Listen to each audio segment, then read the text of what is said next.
cứ mà ya lỡ thơ ghê nó mê thơ em đi thế ya thô thô quý ta sư mà bà đô yêu ta bố lỡ thơ ghê nó mê quá lỡ giờ em đô lỡ yêu ta tâm mù thơ sư từ xa ô y tớ chờ lô phá yê đô thì nè như ta cơ mà đi số của ba thì lần nữa ta phụ ta có ta khe nè ôi nè ta lần nữa cho thì bà nè như kle sơ đó mu dễ đà lý bà mà nữ ở khu nợ tơ thì nè nè bà mà kia sẽ đi lẽ qua lối giữa em nợ cho ngàn đi như ta bà mình như có lẽ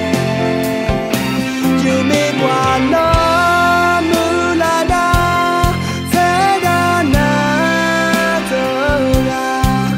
từ sợ gì từ sợ lỗ phá dễ đâu nà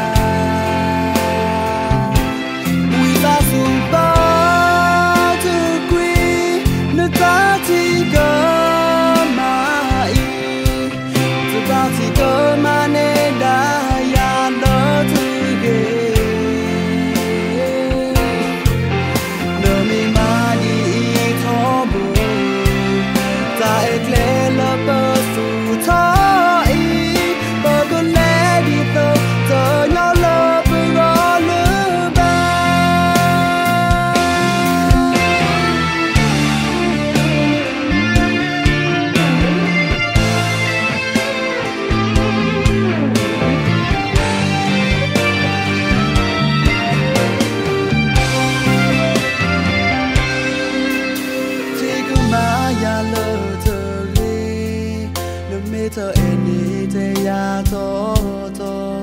quý ta sư mà bà đô yêu ta bố lỡ thơ ghê nếu mê quá lỡ giờ em đô lỡ yêu ta tâm mù thơ sư từ xa ô y tớ chờ lô phá yê đô nà khu thì nè như ta cơ mà đi số của ba thì lần nữa ta phụ ta có ta khe nè ôi nè ta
tờ nhỏ lơ